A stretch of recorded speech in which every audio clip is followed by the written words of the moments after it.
And we are live. Hi, Marty. Hello, Dan. How are you? I'm great. And in fact, I'm enough. I would like to start out today with our. You don't sound great. I just want to. You don't sound great. I'm doing my impersonation of a frog, but I'm going to be starting out today with my daily affirmation, which is, I am enough. So repeat that with me, Marty. All right. I am enough. Enough. Say it again. I am enough. Say it one more time. I am enough. And almost all of the messages that are out there these days tend to tell us that we are not enough. You know, I'm not thin enough. I'm not young enough. I'm not rich enough. I'm not cool enough. I'm not all of that stuff. And today's topic is one of the topics that is near and dear to my heart. It is going to be well, let me see, what is it? Okay. Today's going to be 5 genius comebacks for toxic coworkers. Never go blank again. Live part 2. So when people are trying to throw you off guard, or excuse me, when people are trying to take you off guard and you forget your words, you need to have tactics for that. And remember, you have enough. That's one of the things I like to remind myself of when I start to buy into the delusion that, oh, I'd really like to do this, or I'd like to do that. I'd like to accomplish this goal, but I don't have enough money. I don't have enough time. I don't know enough about it. Anything that you want to do, anything that's been put in front of you as something that you might desire, you have enough to do that. I might not be the youngest person. I'm young enough. I'm thin enough. I might not have all the money that I need. I have enough money. I have enough brains. I have enough time. Because people will think, oh, there's not enough time. There's enough time. There's enough of everything. So I have to remind myself of that sometimes, right, Mart? Yeah. What are the types I hear you. It's important. I remember when you, we'll get into that later, but what? When I what? I remember when you told me something like, you're like, Dan, do you think I'm fat? And I was heartbroken. I'm like, was I 18, what? 28, like 38, or 40? This happened when we were driving. I was going to say. We were driving to Guadalajara from Chapala. It was in the morning. Sure. Going to your office. And you said something like, do you think I'm fat? And I'm like, what? And what was shocking to me is that it was the first time you had ever thought that. And I don't mean that you should think that. I just mean, I don't know anybody who doesn't constantly look in the mirror and think, oh God, you know what I mean? Like, you're the only person I know who actually enjoys looking in the mirror. And by the way, everybody, he enjoys it. But for that day, you didn't. And I was like, no, not Marty too. He got Marty. You can't have Marty. He's the one who had a good body image, good self-image. But how did that feel, Mart? That was great. So why don't we say hi to some people? We got some big love from Canada with JM the third, I think. True Seeker's back. She knows she's enough. And Dandelion Wellness Center. Jenny Novak. Hi, Jenny. Our trusted. You are enough, Truth Seeker. Sharon Merriweathers. That she's brimming over. Dandelion Wellness. Count Dooku is trying to throw a monkey wrench. But suppose you don't have enough, because you know that is true. There are some people that you don't have enough what? Suppose you don't have enough what? What? Get the hell out of here. There's some people that don't have enough money. No, there's not. That's an illusion. Boy. Yeah. You cannot sell me on that one. You can't. I can't sell you on the fact. What? I can't sell you on the fact that there are people that don't have enough money on this planet. Not on this call. Oh, on this planet, maybe. Not on this call. You know what I mean? Okay. And that's the whole thing. Like, what does that mean? I know what it feels like to feel as though I do not have enough. But that's, it's really, the miracle happens when you change your perception. Just like when Marty, as you used to tell me when we would go to sleep, the stories of Jesus and how he would, turn all of the baskets would be overflowing with fish. And when people would say things like, oh my gosh, you made this water into wine and you created all this food and you made the lame walk and you raised people from the dead. What was his answer, Marty? Wow, what did he say? By the way, you don't have to be Christian. I just like the story. He said, Amen. They were not sick to begin with. There was already wine to begin with. They could walk to begin with. They weren't dead to begin with. You're just looking at it wrong. Just wake up. That's what he said. So, well, if you remember that, I think what you're referring to is when I was in first grade and you were in kindergarten, and I got to play Jesus in the play, and I practiced for months. And then, if you remember, at Nativity Church in Fargo, and I can tell you the year just because I was in first grade, in 1978, they went from gymnasium mass, to the church. What I remember about those years is the lights going out at night, and Marty and I would share a room. Yeah. I was going over my lines in the play. I'm coming for you, Dan. I'm halfway across the room. I'm almost touching you. And I would be in my bed going, ah! And then mom and dad would come in, turn the lights on, and you'd be in your bed going. That's why homes nowadays have like tons of bedrooms, and they have 45 bedrooms. We're going to move along. Okay. Lots of people. What I wanted to do was, I'm putting out a video later today. Excuse me. I'm putting out a video later today that is 5 duct tape tactics to help you when your mind goes blank. And I'm going to, in the video, I'm putting out, in the video contains the first 2, maybe 3 of the phrases. So in today's lesson, I wanted to quickly give you the other 2 or 3. I'm going to give you 3, and then it'll all even out in the end. But if you are a manager or supervisor, especially, you probably have had people being lippy with you, people challenging your authority. Maybe it's some people that you are now above that you used to be peers with, that used to be your coworkers, and now you're their supervisor. That's really tough.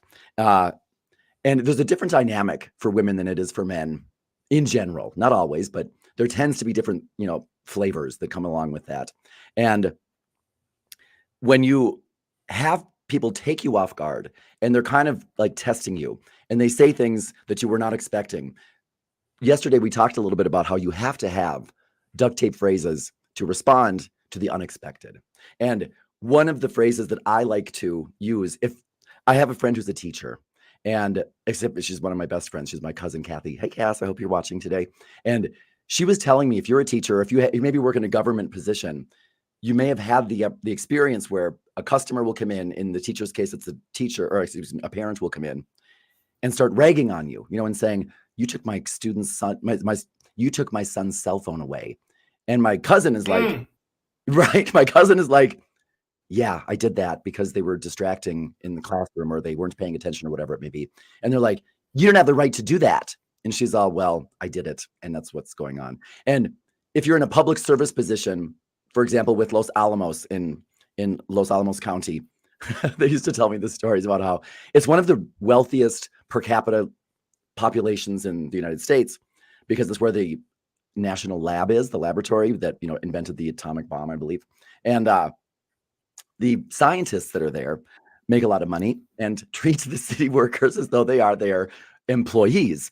And so they will call them up and be like, there is a crack in the sidewalk that I reported yesterday. Who is this? Teresa, I don't know if you know who this is. I pay your salary and I want you to come out here. And so that dynamic is difficult for a lot of people to deal with. And so Kathy was saying to me that she sat through a parent-teacher conferences and for like half an hour sat there with these parents who just would not stop railing on her. And she just didn't know what to say. So she sat there and they would say, you can't take my son's phone away. And she would say, well, I did.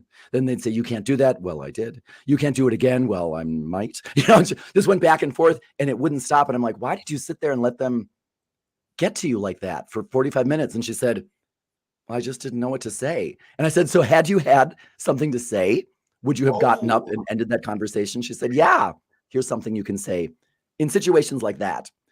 If you're dealing with just, what do you call that, Marty? They are helicopter parents, or if it's city, if it is the residents of a town, they are I can't, the word's right in the tip of my tongue, but when they're behaving that way, as if they have you trapped and you can't do anything about it, you can always tell people. I like to use 2 parts phrases in situations like that. Yesterday we talked about, or maybe we didn't, we talked about, I don't know about this, but I do know about that. For example, I don't know about you, right? And we talked about, I understand this. Do you understand that? Today, I'm going to start out with, I'm not sure who will continue this discussion, but I know I will not. So you could say something such as, Cass, or excuse me, if I were talking to the parents, Mr. Parent, Mr. Town resident, I understand what you said, and I believe you understand me. I do not think we're going to be arriving at a meeting of the minds. So I'm not sure who will continue this conversation with you, but I am sure that it won't be me. Have a great afternoon. And you leave. There's nothing wrong with saying that. In fact, there's something really right about saying that. So if you find yourself in that situation where you're like, I'm just getting beat on, I'm just getting abused, and my time is better than is more valuable than this. I heard your message. You heard my message. We're not going to agree. So unfortunately, you and I see things differently, and that's okay. But I don't know who's going to continue this conversation or what you're going to do next, but I can tell you that it's not going to be with me. So enjoy the rest of your day, and you leave. Now, it was interesting because we talked about a phrase like that one, and she said, yes, had I remembered that, I would have said that. So remember, all you have to do is practice your phrases, just practice them so that you can spit them out easily. Just as Marty, remember that Rihanna song? Umbrella, Ella, a. Remember that? One of my favorites. It is one of mine. I remember driving around and hearing that over and over again. And sure. If you hear that in the morning, for example, the whole rest of the day, I don't know about you, but the whole rest of the day, I would be like, umbrella, Ella, a, Ella. No matter what I'm doing, that's going to be going through my head. Why not in the morning? I recommend, if you are struggling with things like this, when you're in the shower, put on, they have those speakers that you can now put in your shower, and they're waterproof and all that. Put in something while the water's going over your head, some verbal pattern that you want to master, some thought that you want to put in your brain, because there is some.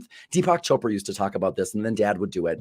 But my dad he's a character, but there's something about when you are in the shower and the water's going over your head. Now, there have been many studies about this. I can't cite one at the moment, and I'm not going to, but you can look this up, where when you're in the shower and you're listening to something and the water's going over your head, it's as if what you're listening to is soaking into your brain. So if there's something that you do want to master, if there's something that you do want to learn that you've been struggling with, whether it's this or something totally different, listen to it while you're in the shower. I used to call it my shower power hour. And we took a long time in the shower, but whatever you're listening to soaks right in there. Listen to phrases like this so that when it's time to use them, you can just spit them out.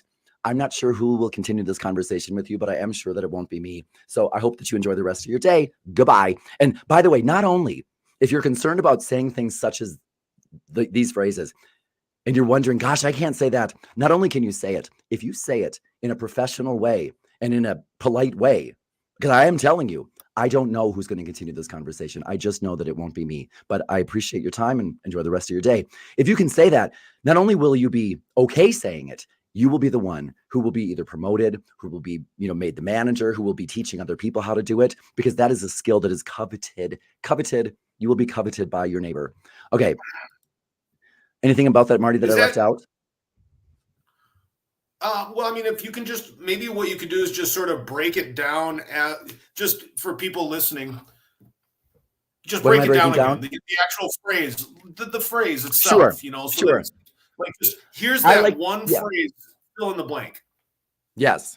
I like to use two-part phrases because they're catchy. People listen to them. It makes you sound as though you are really good at impromptu speaking when you use a phrase such as, I don't know who blankety blank, but I do know blankety blank. Like, I don't know who you're going to continue this conversation with, but I do know that it won't be me. So enjoy the rest of your day. And you can use that in a variety of different ways. I understand what you're saying. Yeah. I was just going to ask, how does that may be but fit in there? Is that that may be but? Here's how I'd use that. If I said to you, I'm ending this conversation. So if I said to you something like, well, I can see that we are not going to come to a meeting of the minds. So I appreciate your time, and I'm not sure who will continue this conversation with you, but I know that it won't be me. And I'm getting up to go, and you say, hey, wait a minute, I'm not finished. Well, that may be, but I'm not sure who's going to continue this conversation. However, I do know, I'm sure that it's not going to be me. So enjoy the rest of your day.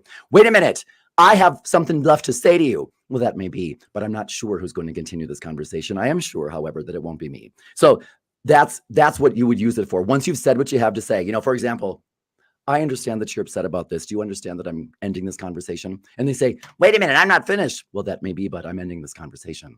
And you get your things and you go, that may be, but, and you repeat the last thing that you just said. It just is so liberating. It's so liberating. If you're somebody who finds yourself struggling to maintain your position when people are trying to shake you from it, that may be, but, and just repeat what you said. It's amazing how liberating that phrase is. Did I answer your question, Mark? Right. Yeah, I was just curious if it works in there or how it would work. It works after just about everything that you say. If what you're saying is being challenged, don't think of new things and new ideas. If what you just said a moment ago was good enough, that's good enough for you. I just said it. I'm not wasting any more brain power on this.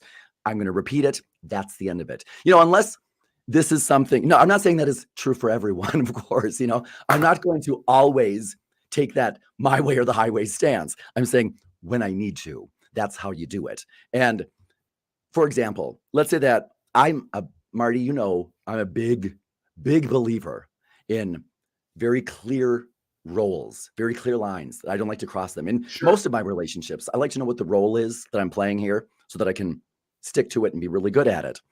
I don't like this mixture of roles these young kids are doing these days. This unclear crossing lines. And when I'm, for example, at work, from day one, I recommend that you make it very clear I'm two-faced. I'm actually more than two-faced, but here, the face that you're going to get is my professional face. And I'm going to speak to you as a professional. I'm not going to be personal with you. And when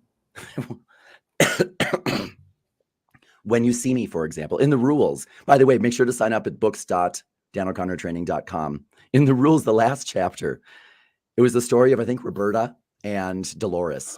I tried to name them after your cats. What are your cats' names, Marty? Mary and Dolores. Oh, I got Dolores right. Dolores. Okay. Well, I got Dolores and Roberta. So Dolores, I believe it was, at work was very uptight, and was always formal, did not sit and eat with friends, did not go out to lunch with friends, did not do that stuff. And the other one, whatever her name was very friendly and made relationships quickly and was very outgoing and was always the one who was seen and heard in meetings. And then a promotion came along, and the one who was very outgoing and was friends with everybody was assuming that she was in the, it was in the bag. And of course, what happened was it was Dolores, I think, whoever was the quiet one who didn't say anything. And the other one was all really like, what?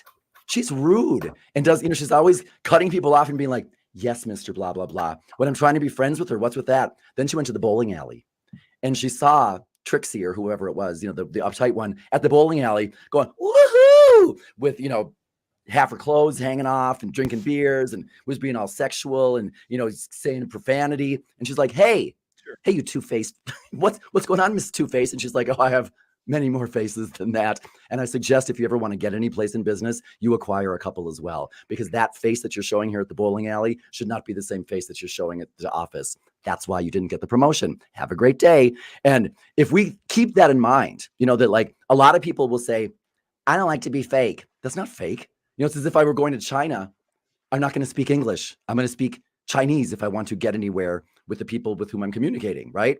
There's a language. Yeah. Hey, Marty, if I were to throw a baby through the computer screen and you were to, hold it, would you talk the same way to your baby as you would to me? Are you there? The answer is no. No. I've always treated my baby like a genius, and then I talk to you in a much simpler way that you can understand. When you talk to your cat, Dolores. Yes. How do you speak to your cat? Oh, yeah. Like now. There's cat. I'd be like, but hey, show me. Like, what would you say to your cat? I'd be like, hey, Mary, you want to come sleep over here? Because I got an arm makes a good bed. That's how you talk to her? Sure. What would you do? Well, like with Buddy, I'm like, hey, Buddy. I change my tone and my words and everything. You don't change your tone when you talk to your... I might. Maybe. Wow. Maybe. It's kind of bizarre. I don't know. I mean, like if I'm talking to Bismarck, I get, I'm the I'm in charge here.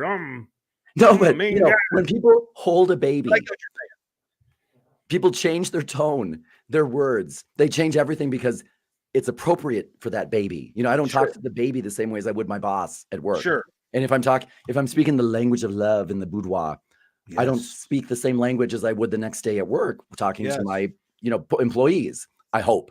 So we are very aware of an appropriate shift in language many times, but mostly it's because people do not know what it is to shift into professional communication, so they don't do it. And to make an excuse, they'll say, well, I don't want to be two-faced. I just try to treat people, I try to be genuine. It's genuine when I treat you in a professional way, because what I'm doing is I'm telling you, we're not crossing that line. It doesn't get personal with me. And if you do get personal, I can use a phrase such as, I don't know who you're used to being this chummy with, but I know it's not me. If somebody does get a little bit, they make a racist comment, they make a sexist and ageist, they think it's okay to start gossiping about employees. I might have to stop them and say, I don't know who you're used to being this chummy with, but I know it's not me. So, and remind them of who they are. So, Mr. O'Connor, can we start again?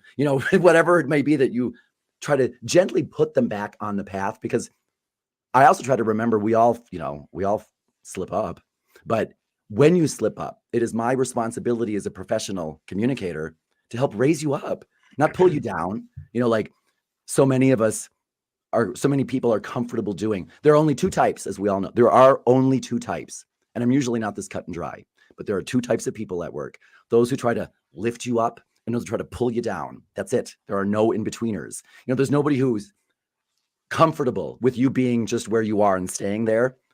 They don't exist.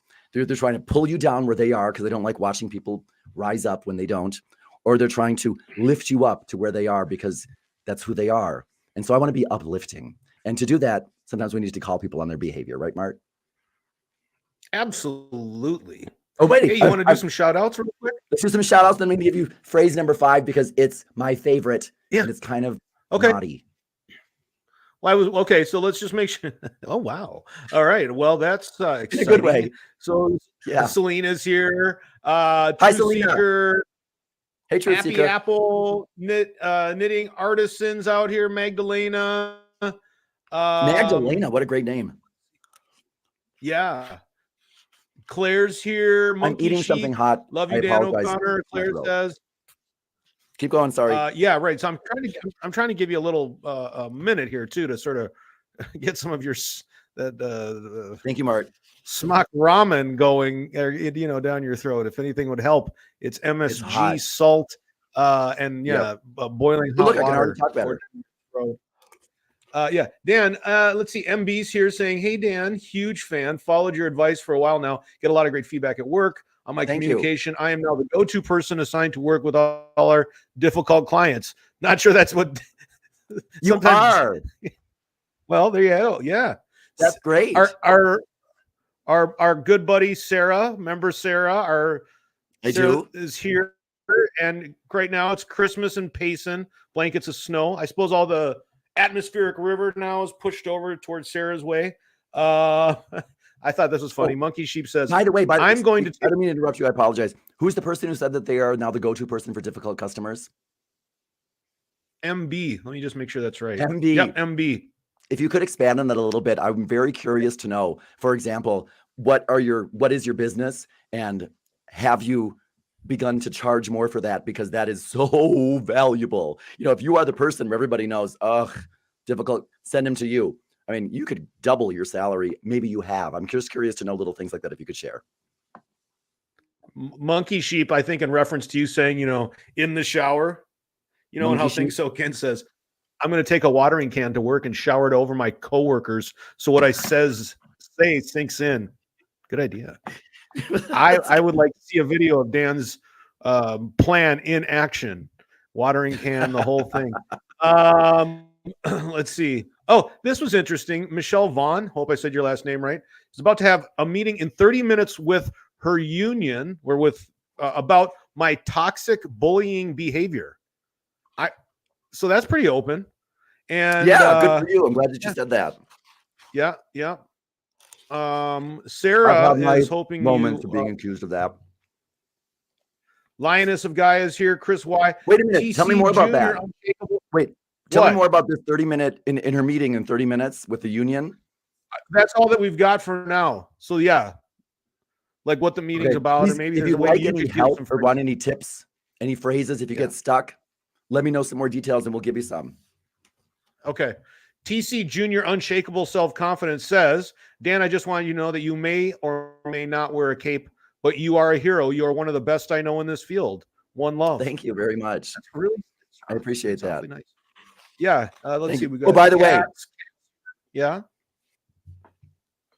Oh, I don't know where it is. Tomorrow I'm going to bring out, I have a little statue that somebody gave me of Dr. What's who? Dr. Who? Dr. Cat. There's a double cat. There's somebody like a doctor, something or other.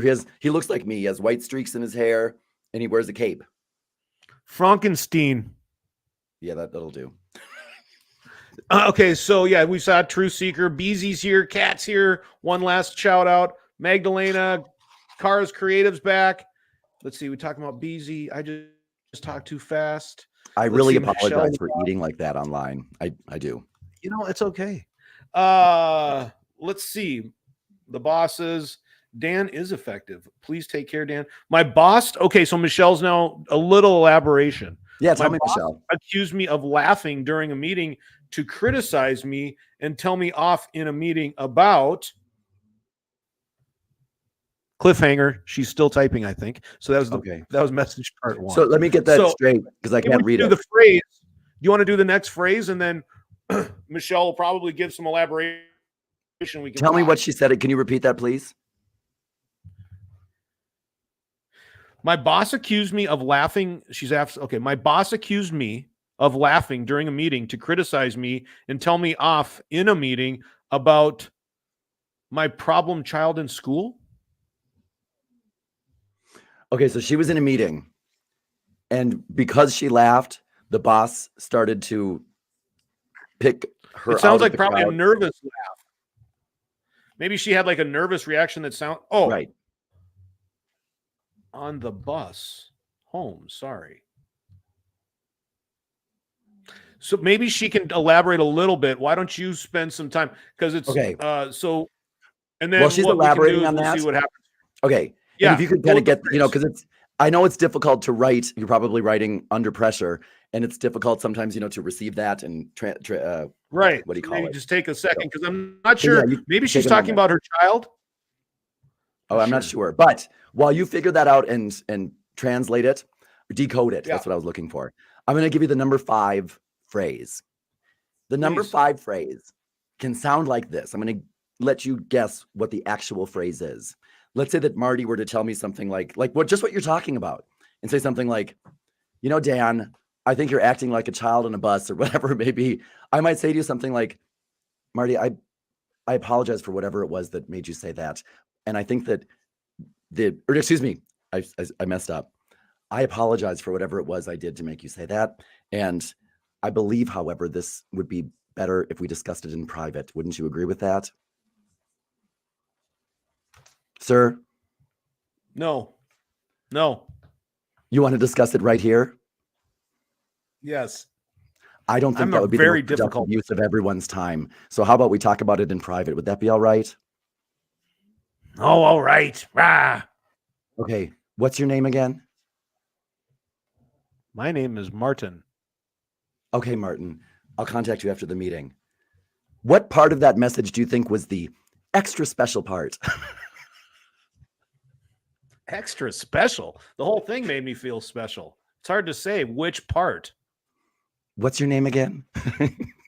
Normally, when somebody's singling you out. Oh, that's the little rub. That's the one. You don't know my name? Right. I'll say, why don't we talk about this later? Name? I'll put it in my appointment book. Excuse me, what's your name again? Okay, Mart. I'll contact you after the meeting. We worked together for 10 years. Right? Because when people are trying to, now that is one that I reserve for public forums. Somebody's trying to call me out and exhibit to demonstrate their power or authority over me and kind of put me down. And so when somebody does that in public, one of the best things you could possibly say is something polite, something such as, I think it'd be the best use of everybody's time if we discuss this later. Wouldn't you agree with that? All right. What's your name again? Because they will die and they will have all of that power stripped from them immediately when you let everybody here know, all right, I don't even know your name, but go ahead. We can talk about this later, imaginary person. What do you call it? Anonymous person in my book. You have so little power. I don't even know who you are. So it's kind of the Mariah Carey thing. Do you remember when Mariah Carey did that, Marty? Oh God. Yeah. That was just crazy. The way that I loved it. That happened. Huh? Mariah Carey, I think she did that with more than one person. When people would say to her things, I think it was about Whitney Houston. They said something like, so what do you think about what Whitney Houston said? Or, blah, blah, blah. And she was like, who is that? And Whitney was like, oh, I'm going to get you. I thought, that's it. By the way, Marty, did you see the movie I Want to Dance with Somebody? The Whitney Houston story? No. Somehow that got It was phenomenal. For anyone who has not seen that, I was dragged to it. I literally was like, well, I'll go take a nap. I like to go to the VIP cinemas here. We're going to do a channel, by the way. Marty and I are going to do a channel on what it's really like to reside in Mexico, because a lot of people are reaching retirement age, as Marty is, and they're deciding, where am I going to go? Where can I use my Medicare? Right, Mart? Yeah. And so questions like that. Big questions in my mind. Right. We're going to answer. We spend a lot of time in, I live most of my life in what's the number one retirement community outside of the United States for Americans, and the number one expat community. So we're going to start a different channel to give people some information on that, because a lot of people are asking for it. So look for that. And if you're interested in that, please shoot me a note about what type of things you might be interested in knowing. Because Mart, let's do that the next time. Let's do that next week. Let's go on some live tours. What do you say? Absolutely. Show people what the immigration office is like, things like that. Sure. Okay. Question. And this is from a psycho member. I'm just joking. It's from your mother. She wants to know, what if you're in a situation where you can't leave the room? Teachers, for example, can't always get up and leave the room if they're part of a panel. Been there, done that. As in, mom's a teacher who's been there and done that. Wouldn't be the right example. I mean, in the example that I was giving, for example, it was, I'm sitting with a parent, or you could be sitting with a customer. You could be whatever the situation is. And that's a good point, because I made that point in a video. Like, if you're at a bank and you're a bank teller, and you have a line of people coming to you, and you're a cashier, let's say, and the person who is talking to you is being outrageous, and you say, well, I'm not going to put up with that behavior, however you say that. Where are you going to go? What are you going to do? You're stuck there. And so that would not be a good choice for you, that type of phrase. Instead, you just might want to use the broken record, and that's a whole different scenario. So if you cannot physically leave, if you cannot physically leave or physically end. By the way, most of the time, if you find yourself in a position like that, I would reference No. I would reference. I don't remember what it's called, Marty. Do you remember that show? It was about the DMV, where it was a reality show. Do you remember that? The tow show is where they get towed, I think, right? Yeah. And I think like they are in Philadelphia is one of them, or maybe Detroit's the other one. And then they're giving out tickets, and then everybody's mad because they towed the car. Yeah. I've been there. I get it. I would study that show, and I would recommend for you, if you find yourself in a position where you feel like that, you feel like, oh my God, I'm just bombarded with angry, outrageous customers all the time, and I feel trapped and I don't know what to do. Watch that show, because what they will do is show you exactly what to do. And if you, for example, find yourself unable to pull the curtain down and say, I'm taking a break, you better get the policy changed so that you can pull the curtain down, because nobody is paid enough to be abused by other people. And you have to have an out. And that show is master course in the number one thing I believe it's a master course in is how these people will, maybe you saw it, Mark. Let's say that I'm the person behind the bars, and you're an angry customer that comes up. You will yell and scream and call me names and this, that, and the other. And they'll be like, are you finished? Well, that may be, but It's going to be $950 if you'd like your car today. And they'll just keep saying that. And you can tell they're not pretending. They don't care. They have released that into the universe. They've decided, oh, I get what's going on here. I don't need to internalize this or take any of this personally. And they don't. And it's a master course in how to do that. If you find most of us will find ourselves in a position with an element of that at some time in our life. And it's just a great show on, it hasn't been on for maybe 15 years, but master course in how not to engage. Okay, it was called Parking Wars. Lena reminded us. Parking Wars. Yes. Yeah, because hey, let me what they were really good at, Mark. What? Well, Michelle's elaborated really a little bit. What?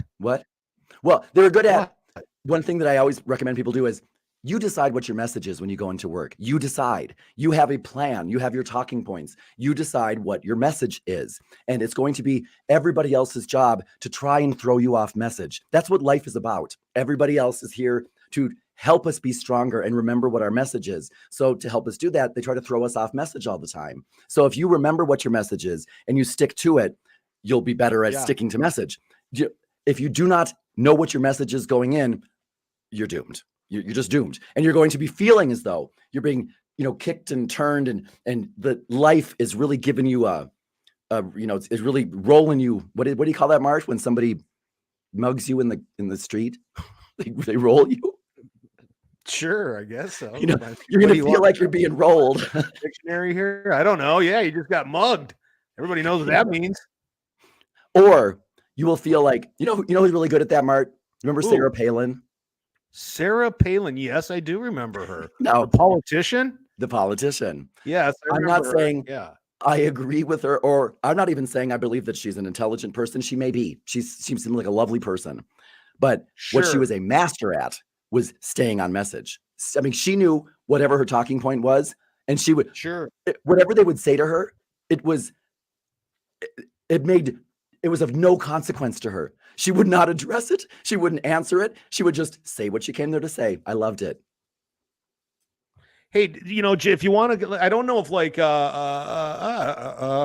our friend Michelle is right headed towards this meeting, but she was saying earlier, I think what was going on is that she was in a meeting. Works at school. And so she's I don't know if she's a teacher or what union, maybe the clerical. I don't know. But I think they were having a meeting about a problem child is what's going on. And then they thought, oh, you're laughing. You're a bully person because you're laughing. And I think that's what is happening. And now she has to have some meeting about it. Oh, I see. And luckily our amazing community, I don't see all the comments because they're coming in so fast from the different places, but I can see that the community itself too is giving Michelle advice, which is quite nice. I hope that the community advice is telling her whatever she does, make sure that this is a perfect example. You decide what the message is that you want to convey. So going into that meeting, what is it that you'd like to say? Like if it were me, I might want to, there might be 3 components. I apologize that you felt as though I was laughing at you. Number 2, I would never do that. And I want to clear the air and let you know that so that you didn't have that perception of me. And then just keep saying that. Well, again, I would never do that. And again, I would never do that. I'm here to clear the air so that you don't have that perception of me. Well, I don't believe you. That may be, but I would never do that. Just whatever your message is, I would stick to it because if they're going to railroad you, they're going to railroad you. And so I wouldn't think of too many things and let them get the best of you in a fight. You know what I mean? I would just decide, I know what my message is and clearly state it and use the broken record. That may be, but I would never do something like that. Dan, I know that we're getting, towards, especially with where your voice is at. Do you think, I do think it'd be a good thing. You're saying that just as a recap, in case anything happens, what we're doing right now has two comebacks. You were talking about the various comebacks. Today you talked about 2. 3 today. And then and then there's a video later. There's a video that's about to be published that will be the other 2. The other 2. This is going to be actually part 2. The other one is part 1. Can you just hit the 3? Sure. The 3 that I gave during this talk is number 1. Yes. I'm not sure who will, in this case, I'm not sure who will continue this conversation, but I am sure it won't be me. And then you might want to add that with an ending phrase. Have a great afternoon. Number 2, I'm not sure who you're used to being this. I'm not sure. That's a tongue twister. I'm not sure who you're used to being this chummy with, but I am sure it's not me. So I want to let you know, like when you're getting too personal, hey, I'm not sure I'm not sure who you're comfortable being this familiar with, or I'm not sure who you're comfortable being this intimate with, but I know it's not me. You know what I mean? It just made me fucking uncomfortable. I love it. Okay, I love saying to people, I don't speak to you in that intimate of a, that I don't use an intimate tone as you're using with me. Yeah. We do not, let me clarify that. We do not have that type of intimate relationship. So I'm not sure who you have that relationship with. I know. I am sure it's not me. So number 5 is the third one. The third one is some version of, what's your name? Oh, that was number 3. So that's not just some total, just like, let me. Yeah, that's the one, because whatever's going on with that person, hey, bud, once you ask them, what's your name again? It's going to change. Whatever the tone was, you have now totally changed it, because they're good. I remember Jason McCarthy's wife. I did not recognize her. I didn't. I wasn't saying it on purpose, but you don't remember Jason McCarthy. And so he married a woman named Leah, I believe. And we were at the Ralph's Corner, I think. And I was in town for some reason. And she was saying to me something like, I can't remember what she was saying. She was making small talk and looking at me kind of strange. And I said something like, hi, I'm Dan. What's your name again? And she said, you know me, and just yelled really loud about it. You know me. And I'm like, I don't. And she said, she said a whole bunch of stuff to me because she was very upset that I, according to her, was pretending as though I did not know her. But the sweet part was that I did not know her. And she was so mad. She was so mad. And she was not a kind person. Hi, bud. What's going on there, sweetheart? That's a great story. Thanks. I know that was a dumb story. I apologize. So we got those 2, and then there was the third one. I'm sick. So I think the other two you can get in the video, because the other two you will have to watch the video for. Yes, right, and they're really good, because you're gonna. I think all right. I just want to make sure that the video is actually it's just about finished. I'm just putting like the beginning and the end, frames on it. And I'm going to put it out. So it will be out within about an hour or so. And you'll really enjoy that. If you find yourself tongue-tied at work and you find yourself being taken off guard, and therefore you can't find the words, when your mind goes blank, professional communication skills are all about being able to fill that void so that you can respond rather than react. Because once you don't have the words and you just react to what people are saying to you, that's when you lose that. And it's okay if you lose it. Take note and be like, I lost that one.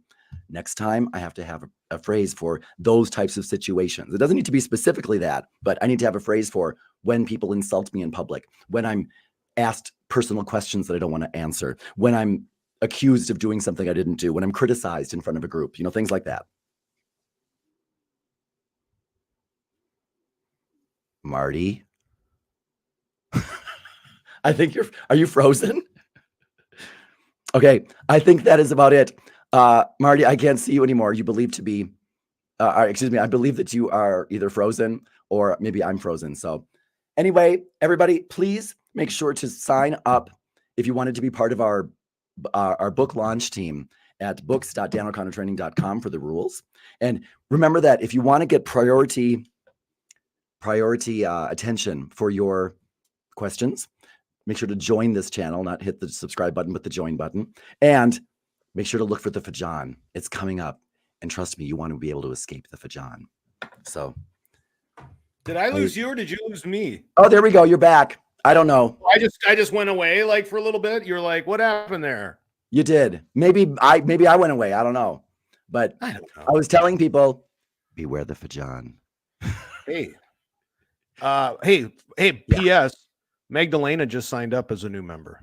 Magdalena. Oh my God. That's probably Magdalena. I'm going to really enjoy saying your name over and over again. Thank you so much for becoming a member. I appreciate that. Okay. By the way, if you wanted to support this channel, that's the best way to do it, to become a member. Well, that's not the best, but it certainly is something we appreciate. That's why it's to send me a bunch of money. But Marty, thank you very much, Magdalena. I appreciate that. Okay. We will be doing this every day. BZ, thank you very much. And Marty.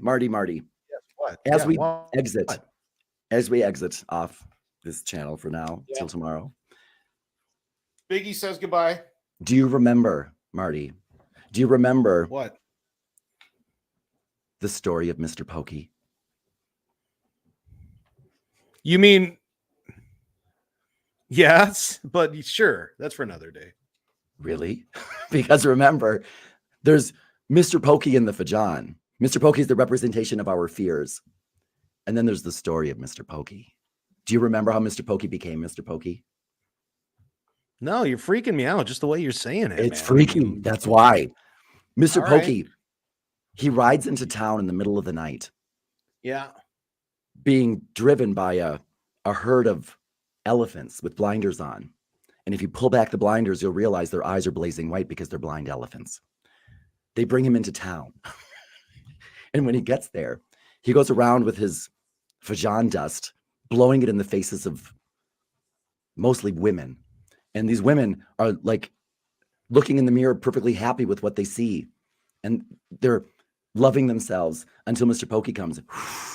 And they're like, what's going on? Why am I seeing things differently now? Why are my kids looking at me that way? And I'm not enough. I'm not beautiful. I'm not this. I'm not that. And they start seeing things that aren't there. And they stop seeing things that are there. And do you remember how Mr. Pokey got that way? Mass media? No, it's a sad story. But you'll have to wait for the prequel to come out. But good, because Mr. Pokey, getting weird. It is weird. But remember, we all have our own Mr. Pokey in our life, and we all have been fajaned in one way or another. And the first step is recognizing, oh my goodness, I have been fajaned, and I need to escape the fajan. So I hope that you can all do that with us. Check out the new podcast and look for the upcoming prequel, Mr. Pokey. Goodbye, everybody.